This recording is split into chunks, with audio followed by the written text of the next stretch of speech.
Welcome to the Henry George Economic Debates. The debates are being put on by the Henry George School of Social Science in New York.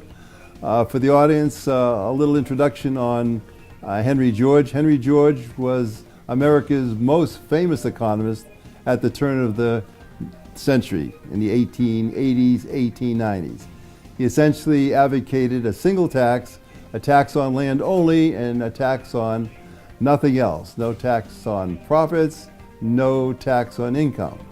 Very popular at the time, became less popular for many reasons which we could discuss, but that's not the point of this debate. The point of this debate is to talk about current economic issues.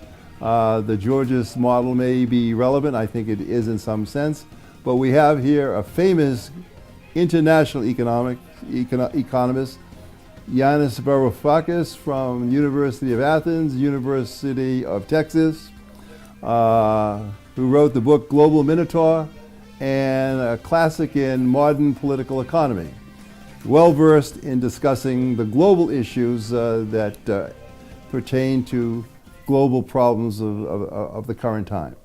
Scott Baker is our best Georgist or neo-Georgist debater and discusser of issues from a classic Georgist point of view, or we'll now say a neo-Georgist point of view. He debates economics by looking at monopoly and how we can eliminate monopoly, and has many detailed positions on that. So we would like the debate to be essentially a debate between Scott and Yanis, but not really a confrontational debate. They'll both complement each other, one as a globalist, one as a nationalist. They'll intersect in many points, and I think the audience will find this very illuminating. For myself, as the president of the school, I felt these debates would be useful, not only in the United States, but in the world. My background as moderator, since I'm trained in both Marxist and neoclassic economics, and also I was a Fortune 500 executive, I think I have a balanced viewpoint as to this debate. The Georgists, by the way, are private property advocates. We just don't advocate private property being used to create monopolies of the type that would cause common charges and common uses not to be collected by society. And we distinguish between those monopolies that allow that, land, for example, and those that may not bear on that problem, let's say monopolies on technology for limited periods of time. So with that, I'll pick it up from American economic history. 1945, America is dominant in the world. It has 50% of the manufacturing capacity of the world. The world is on its back. The United States has to step in there and switch from its classic protectionist stance to a globalist free trade stance. Now, America, for those who don't know economic history, America became the largest and most powerful country in the world by, in effect, practicing protectionism from the early 1800s to the 1900s, essentially following a Listian model. Alexander Hamilton laid the groundwork, saying that let's close our borders to English manufacturers on the import side. We'll have free trade within the borders, and the learning by doing capacities that are encouraged within our borders would make us a strong and powerful nation, which it did. However, world circumstances, or empire circumstances, caused the United States policy planners to have to make changes.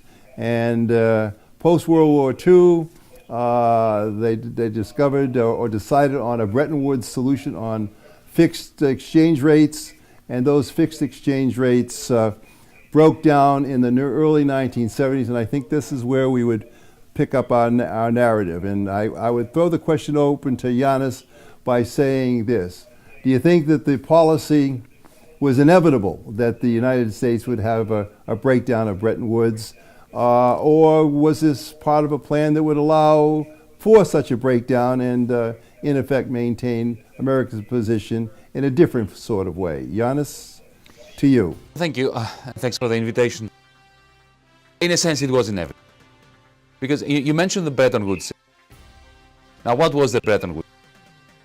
It was a combination of the pre-war gold standard effectively a system of fixed exchange rates between the major powers of the West and some minor ones, some minor Western countries.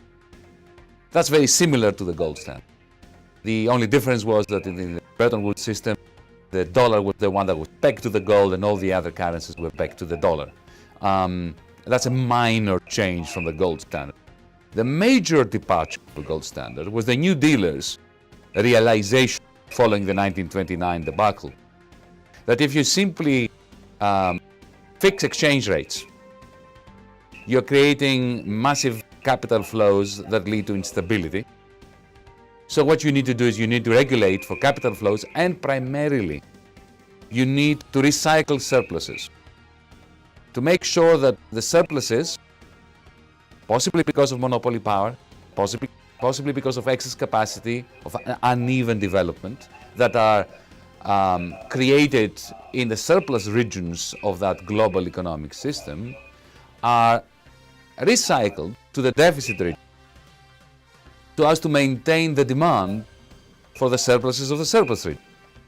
And that audacious global recycling mechanism was effectively administered by Washington. And what were the surpluses that were being recycled? They were the surpluses of the United States of America.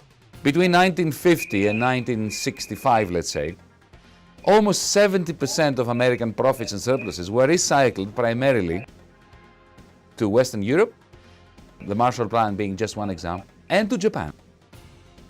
And Washington was very carefully and jealously maintaining the aggregate demand that was allowing American factories to keep producing by recycling the surpluses of America to these two major regions in Asia and in Europe.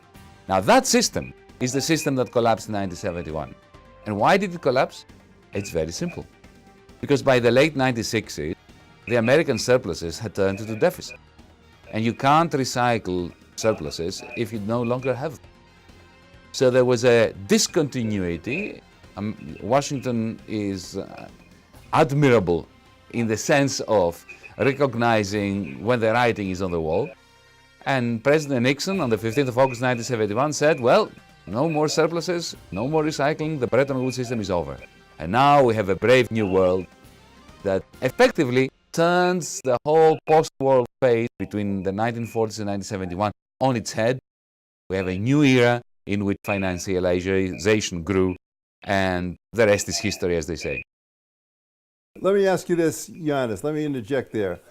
Why, after the United States had primed the pump for, let's say, Europe and Japan, why did the United States allow those countries to export, to build up? Why wouldn't they have encouraged an internal buildup of demand by increasing consumption in those areas and, in effect, balance the U.S. economy? So, in effect, you might have had balanced economies all throughout the world with minor trading necessary for raw materials and so forth.